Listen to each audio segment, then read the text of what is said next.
कुछ ना कुछ बातें बची रहनी चाहिए, वरना जब अगली बार कोई बात शुरू करते हैं तो उसके लिए एक नई बात सोचनी पड़ती है।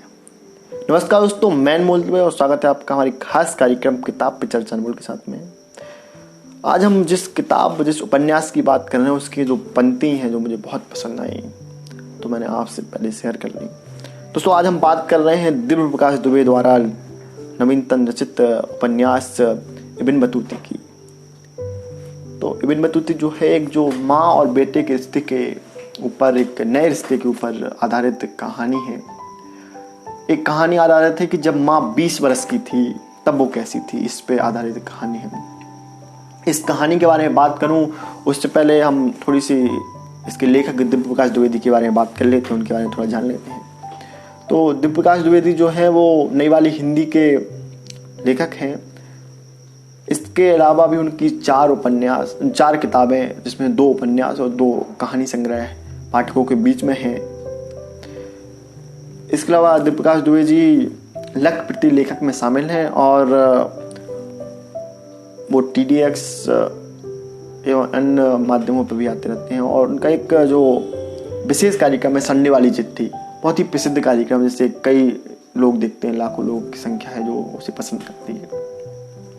अब इसकी कथावस्तु की बात करें, इसकी भाषा शैली की बात करें, तो इसकी भाषा शैली कोई उत्कृष्ट, कोई कठिन क्लिष्ट भाषा नहीं है। एकदम सरल भाषा का उन्होंने उपयोग किया है। लखनऊ शहर में कहानी घटती है, उसी शहर के आसपास एक कहानी रहती है। तो लखनऊ की भाषा में, आम भाषा में उन्होंने कुछ साहित्यिक और कुछ आम हिंदी के शब्द जोड़कर उसको बहुत ही सरल और सहज बना दिया है। दोस्तों, इसके कहानी की बात करें तो एक कहानी कुछ इस तरीके से शुरू होती है कि इस कहानी में जाना पात्र नहीं है, कुछ ही पात्र हैं। 2 इसके प्रमुख पात्र हैं, सालू अवस्थी जी और उनका पुत्र राघव अवस्थी। इसके अलावा 3 पात्र और हैं, कुमार आलोक, प्रोफेसर साहब एक हैं, और इसके अलावा राघव की प्रेम का निशा। ये बस 5 इसके जो पात्र हैं जिनके आसपास ये कहानी घूमती रहती है। कहानी कुछ ऐसे शुरू होती है कि जो राघव, उसका सैनफोर्ड यूनिवर्सिटी में एडमिशन हो गया है, उसे एक डिप्लोमा के लिए वहाँ पर एडमिशन मिल गया है, तो उसे विदेश जाना है। लेकिन जो सालू अवस्थी जी हैं वो सिंगल मदर हैं, तो घबरा रही हैं कि वो अकेले कैसे रहेंगी और उनका लड़का इतने दूर अकेले उनसे कैसा रह पाएगा।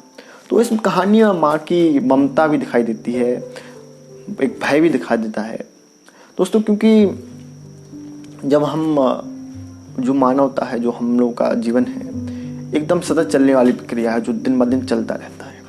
लेकिन जो माँ होती है वो अपने बच्चों के लिए सब कुछ बढ़ा देती है, यहाँ तक कि उसका जो अतीत है, जो अतीत था, उसे एकदम से नकार देती है, उसे एकदम से भूल जाती है और अपने बच्चों के भविष्य के लिए, अपने बच्चों के फ्यूचर के लिए अपने सारी सुख सुविधाएं, अपने सारे ऐशो आराम, अपनी सारी इच्छाएं सब बढ़ा देती है।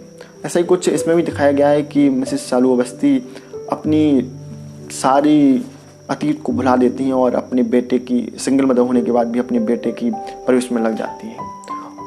राघव के पिता की मृत्यु के बाद उन्होंने कोई दूसरी शादी नहीं की और बस केवल सिंगल मदर बन के अपने बेटे के लालन पालन में लग गई कि उसे कभी कोई कमी ना आए। इस कहानी में कुछ ऐसा होता है कि जब सालू अवस्थी जी को अपने बेटे की जाने की टेंशन होती है, वो एक सरकारी इसमें मुलाजिम है और वो एक ऑफिस में काम करती हैं। जब वो ऑफिस में होती हैं तो एक दिन उन्हें चक्कर आता है और वो बेहोश होकर गिर जाती हैं। ये बात जब राघव को पता चलती है तो उन्हें हॉस्पिटल ले जाता है। हॉस्पिटल डॉक्टर कहते हैं कमजोरी हुआ, एक दिन के लिए आपने भर्ती कर लीजिए। जब वो भर्ती रहती हैं तो जो राघव की प्रेम का होती है निशा, वो उनके घर जाती है कुछ कपड़े और जरूरी सामान लेने के लिए। उसे एक पेटी मिलती है, एक बॉक्स मिलता है, उसमें से कुछ पत्र, कुछ डायरियाँ निकलती हैं जो इसमें एक नए करेक्टर को जोड़ देती हैं। वो करेक्टर होते हैं कुमार आलोक जी, और कहानी यहाँ से दूसरे मोड़ पर पहुँच जाती है। अभी जो कहानी वर्तमान में चल रही होती है, जैसे ही वो पत्र और वो चिट्ठियाँ मिलती हैं, कहानी जब सालू अवस्थी जी 20 वर्ष की थी उस समय पर पहुँच जाती है। तो जो कुमार आलोक होते हैं वो उनके एक दोस्त होते हैं। राघव पहले ही से इस बात से घबराया था कि उसकी माँ अकेले कैसे रहेंगी, वो उनके लिए कोई एक बॉयफ्रेंड या एक साथी ढूंढ रहा था।